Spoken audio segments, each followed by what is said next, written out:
Hello ভাই brother, কি অবস্থা সবার? কেমন আছেন সবাই? চলে আসলাম খুলনা বাইপাসে আসলে আমার কেমন যেন মনটা ভালো হয়ে যায়। এত সুন্দর রাস্তা, মানে রাস্তা দেখলেই মন ভালো হয়ে যায়, এরকম একটা ব্যাপার থাকতে পারে? এটা খুলনা বাইপাস যারা দেখছেন এরা অবশ্যই জানেন। তো আজকে যাচ্ছি কই? আজকে যাচ্ছি হচ্ছে আমভিটা বাজার। মূলত কোনো বাজার করতে না, আমভিটা বাজার থেকে একটু বাম দিকে একটা পিকনিক স্পট আছে, জনতা পিকনিক স্পট, ওই জায়গায় ঘুরতে যাব। আজকে সারা দিন অনেক ব্যবসা গরম, তো চিন্তা করতেছিলাম একটু ঘেরের পাশে বসে একটু প্রাকৃতিক বাতাস খেয়ে আসি, এই জন্য বের হলাম।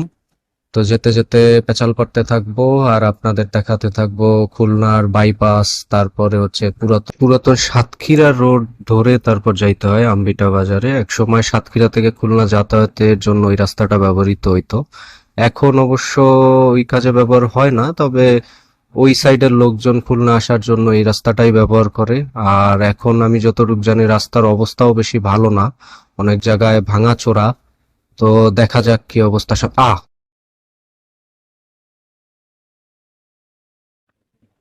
কামডা করলো কি হয়? ওরে কি ওই পাশ থেকে কিছুতে ধাওয়া দিল নাকি বুঝলাম না, এইরকম হঠাৎ করে চলে আসছে। আমি কিন্তু ব্রেক একবার ধরেও ছেড়ে দিছি, যে আমি যদি হার্ড ব্রেক করিও আমার পিছনে পিলিয়ন আছে, আমি জানি না ঠিক মতো থামাইতে পারবো কিনা।